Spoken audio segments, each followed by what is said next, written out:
So we are here with the solution. आज आप लोगों का पेपर हुआ है तो चलिए फटाफट कर लेते हैं उसका सॉल्यूशन डिस्कस और आप लोग अपने मार्क्स जज कर सकते हैं। पेपर वाज क्वाइट बैलेंस, कुछ क्वेश्चंस थे एमसीक्यूज में एक तो जो आपको शायद टफ लगे होंगे, but otherwise it was a balance paper.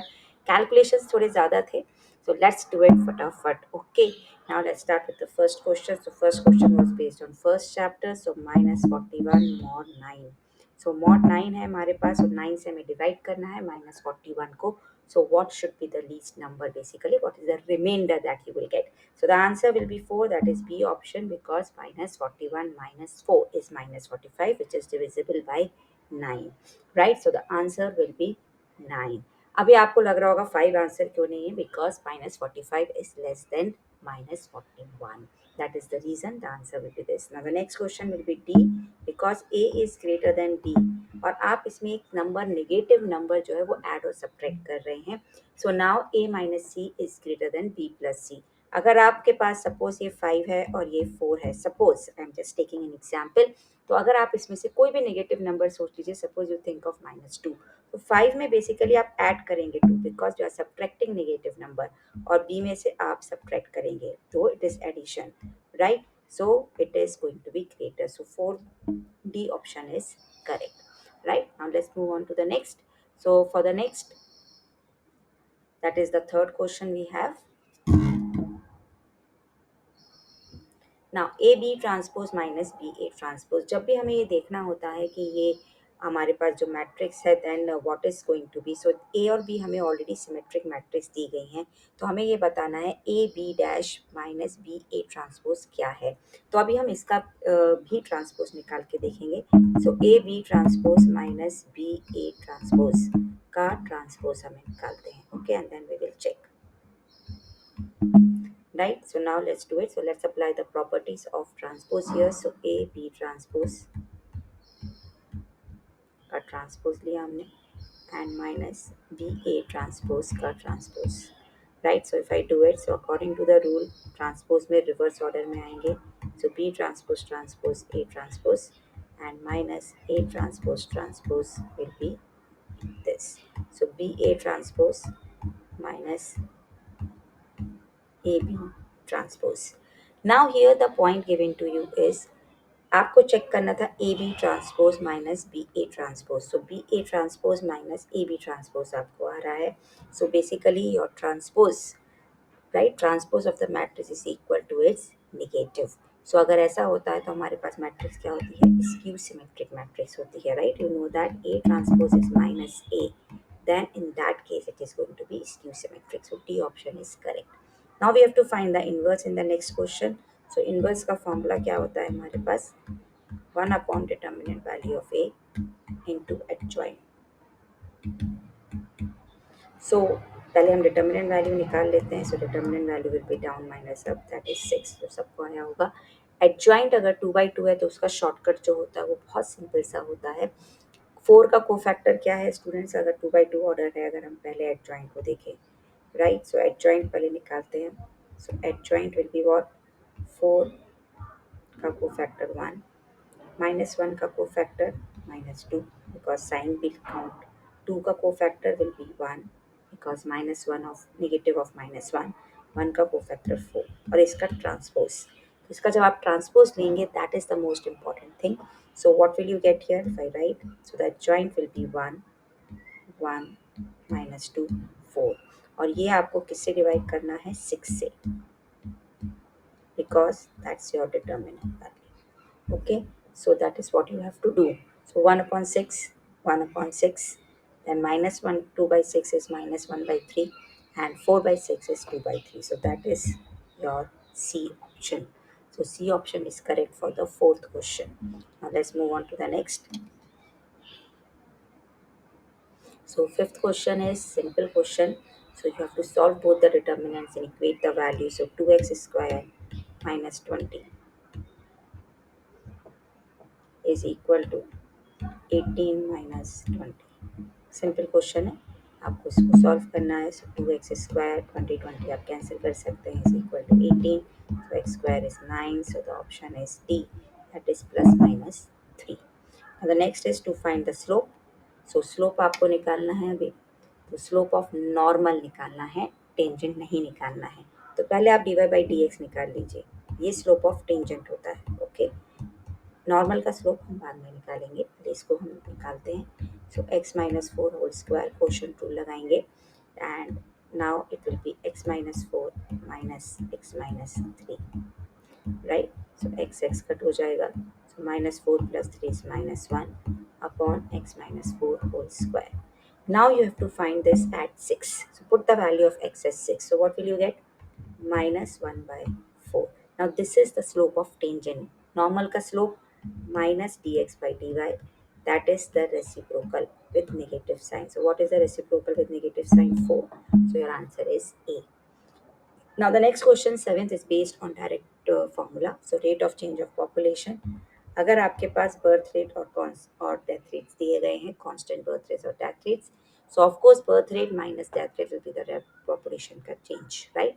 So that is the option B, right? Simple question for you. Now we come to the next. A pair of dice is thrown two times. तो two times अगर उसको throw दिया है तो हम इसका एक distribution table बनाते हैं, 0 1 2। ये हमारे पास x हो गया कि ये चांसेस हैं डबलेट्स आने के। नाउ डबलेट्स का प्रोबेबिलिटी क्या होता है?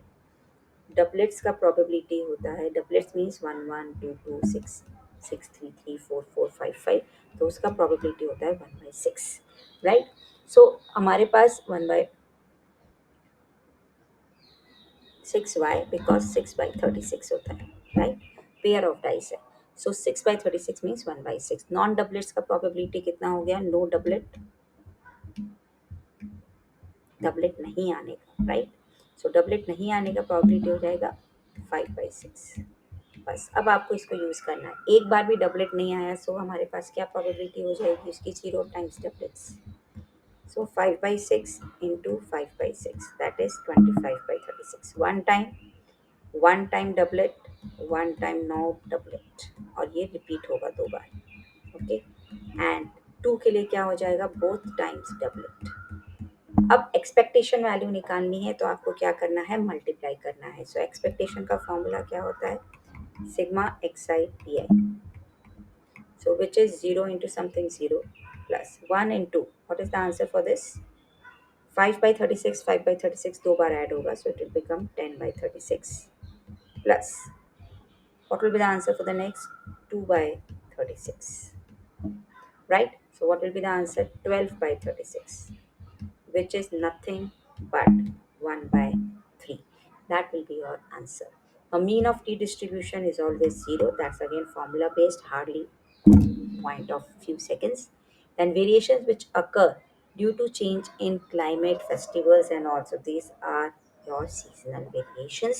So direct answer ये भी था, तो MCQs ने ज़्यादा टाइम नहीं लिया होगा आपका, right. Now let's come to the LPP. So maximum value निकालनी है हमें Z का। सो मैक्सिमम वैल्यू निकालने के लिए हमें क्या करना है? एक रफ में आप छोटा सा बना सकते हैं। So x plus y less than equal to 40, तो इसके अगर हम 2 पॉइंट्स कंसिडर करें तो ये कहाँ इंटरसेक्ट करेगा? 40,0 एंड 0,40 पे। अगर हम दूसरा लाइन लें और उसका बनाएं x plus 2y is equal to 60, तो ये कहाँ इंटरसेक्ट करेगा? ये इंटरसेक्ट करेगा 60,0 पे और 0,30 पे। जब x 0 होगा तो y 30 हो जाएगा। This will go like this. दोनों का पॉइंट ऑफ इंटरसेक्शन आप निकाल सकते हैं, इट विल बी 20,20, राइट। 20,20 आएगा, आप चेक कर सकते हैं दोनों का। So it will give you this. तो आप एल्जेब्रिकली भी निकाल सकते थे, आप पॉइंट्स पुट करके भी। नाउ ये 3 हमारे पास क्या हो जाएंगे?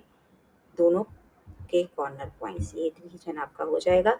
सो 3 पॉइंट्स पे आपको वैल्यू चेक करनी थी किस पे मैक्सिमम आएगी। So if I put these 3 values, कौन कौन सी 3 वैल्यूज? 0,30, 40,0 एंड 20,20। अगर आप ये तीनों वैल्यूज पुट करेंगे तो चेक करिए किस पे मैक्सिमम आ रहा है? 20,20 पे, that is 140। So B option is correct. Now present value निकालना था आपको सीक्वेंस ऑफ पेमेंट्स का। एट द एंड है तो आपको सिंपल फॉर्मूला यूज करना है, P is equal to R upon I। What is your R? 100। What is your I?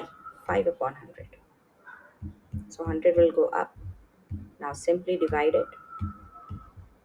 So 20 into 100 is 12,000. That is A option. Now we come to the next 13. Demand function is there and that is price per unit का आपको दिया है. Marginal revenue निकालना है आपको when 2 units are sold. So revenue का formula क्या हो जाएगा आपके पास RX price per unit into number of units. तो पहले आप revenue function निकालेंगे. So you will multiply the given price by X. So what will you get? 30X plus 5X square minus 3X cube. Now हमें निकालना है marginal revenue. Marginal revenue is derivative of revenue. So now you have to differentiate it and get your answer. So marginal revenue आपके पास क्या आएगा? If you differentiate this 30 plus 10x minus 9x square. अब ये value आपको निकालनी है x is equal to 2 right? So put x as 2 here. So 30 plus 20 minus 36. So what will you get? 14. That is 30, I repeat, 30 plus 20 minus 36. So that is 14, right? So that's your correct answer. Now let's move on to the next. So MCQs were quite easy students, they were not tough. Cost function revenue function दोनों आपको दिए गए हैं, आपको profit निकालना है. So profit क्या होता है हमारे पास? प्रॉफिट होता है रेवेन्यू माइनस कॉस्ट. तो पहले आपको दोनों का सब्ट्रैक्शन करना था, उसके बाद आपको मैक्सिमम प्रॉफिट के लिए सॉल्व करना था. तो इसके बाद हमारे पास क्या आ जाएगा? 3x minus 100. Just keep a note of the sign. 0.15x square. Now maximum profit है तो we will find the derivative of E, that is dp by dx. So which will be 300 का derivative 0 minus 0.15 into 2x. Now I will equate this to 0 to find the critical point. So what will I get? 3 minus equal to 0.030x. So your x will be what? 3 upon 0.03. That is 100.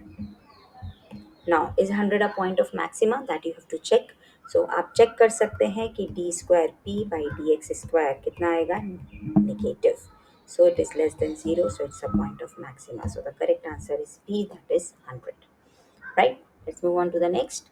So for the next is probability distribution. So आपको 0, 1, 2 and 0 otherwise.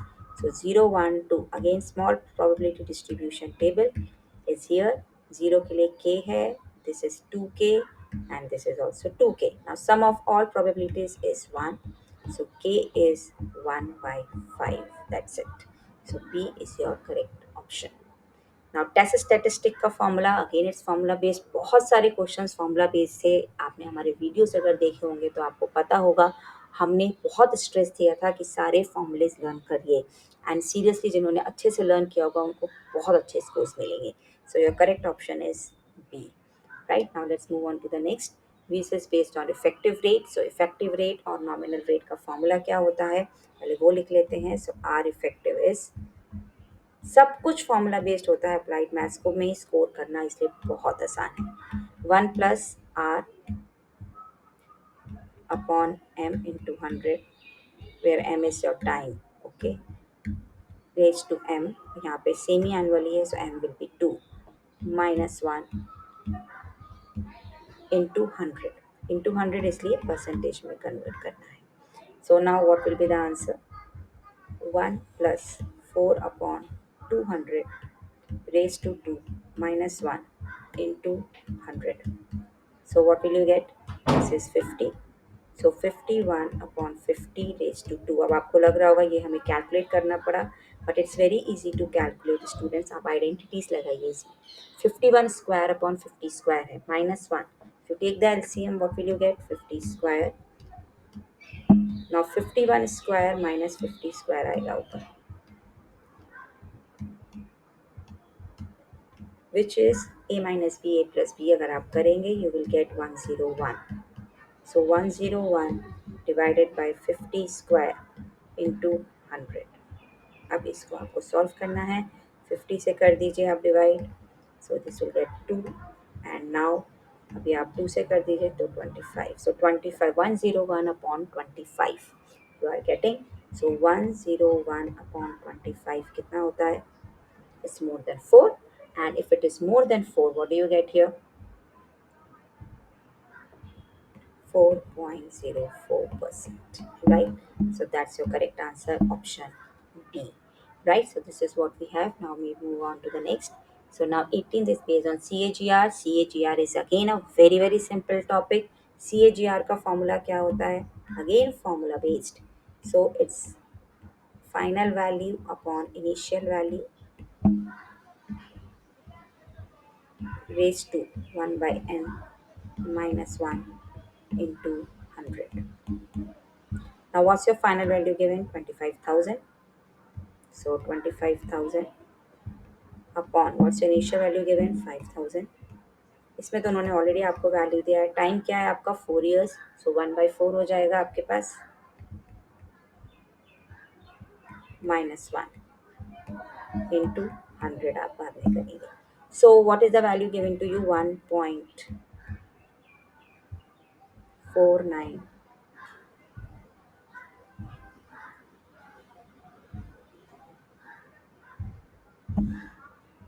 1.4953 minus 1. So what will be the answer? Simply 49.53, that will be your answer. So 1.4953 में से आप subtract कर दीजिए 1, so what will you get? 49.53 जब आप 100 से उसको मल्टीप्लाई कर देंगे. So that's your 18th question. Now we move to the 19th. इसमें आपको assertion और reason दोनों चेक करने थे. सो असर्शन आपका कैसे बनेगा? The area of the region bounded by the line y-1 is equal to x. तो अगर आप y-1 is equal to x की एक लाइन ड्रॉ करेंगे तो आप देखेंगे कि ये जो लाइन है, if I draw simple line, कहाँ कहाँ इंटरसेक्ट करेगी, कौन से कोऑर्डिनेट्स पे इंटरसेक्ट करेगी, एक्स और वाई एक्सिस को. सबसे इजी वे वही होता है स्टूडेंट्स. सो अगर x 0 है तो y क्या होगा? 1. और अगर y 0 है तो x क्या होगा हमारे पास? -1, right? So this is what we get. So it is x y is y minus 1 is equal to 0. तो अगर x 0 है तो y will be 1 और अगर y 0 है तो x will be -1. So this is how you draw the line. Now they are asking you the region bounded with x-axis. Ordinates क्या है हमारे पास? x is equal to -1 है तो हमारे पास क्या वैल्यू है? और हमारे पास x is equal to 1 है तो हमारे पास क्या y की वैल्यू है? उसके कोऑर्डिनेट्स के बीच में हमें एरिया निकालना है और हमें ये.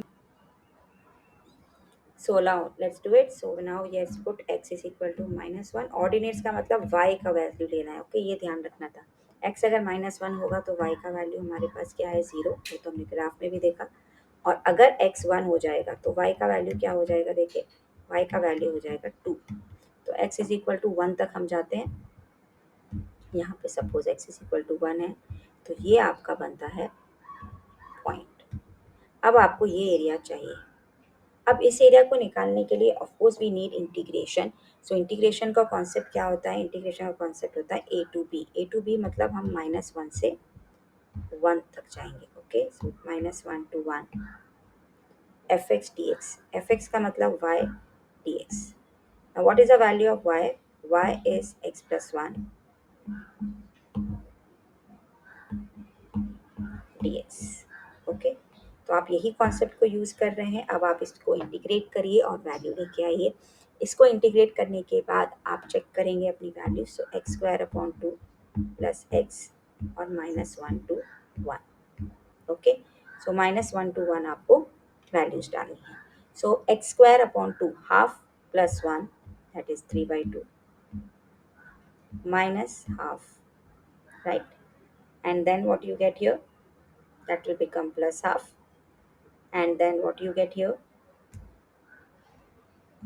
The answer on putting the values you get here 2. So ये हमारा क्वेश्चन भी करेक्ट है, हमारा रीज़न भी करेक्ट है. तो हमारे पास जो वैल्यूज आएंगी वो करेक्ट है. तो असर्शन और रीज़न दोनों करेक्ट है. So the option A is correct, right? Answer is coming 2 and then your reason is also correct. A to B हम वैल्यूज लेंगे -1 to 1। अगर आपको इंटीग्रेशन नहीं भी आता था स्टूडेंट्स तो आप ट्राइंगल से भी कर सकते थे। What will be the area of this triangle, right? Half 2 into 2, तो आंसर विल बी 2। आप उससे भी कर सकते हैं चेक कि 2 स्क्वायर यूनिट्स एरिया आ रहा है कि नहीं आ रहा है। कॉन्सेप्ट तो आप यही लगाएंगे कि -1 to 1 y dx। So this is how you solve it. So assertion and reason. Now we move to the next. So for the next, that differential equation for y is equal to m x. Differential equation का concept क्या होता है? Differential equation का concept ये होता है आपके पास कि it should be independent of arbitrary. तो हमारा रीजन तो बिल्कुल करेक्ट है। For a family of curves the differential equation is the line which is representing, right? Correct. So with respect to x आप करेंगे डिफरेंशिएट और एलिमिनेट करेंगे arbitrary constant को। नाउ इस इक्वेशन जो गिवन है y is equal to m x, इसमें कितने आर्बिटरी कांस्टेंट्स हैं?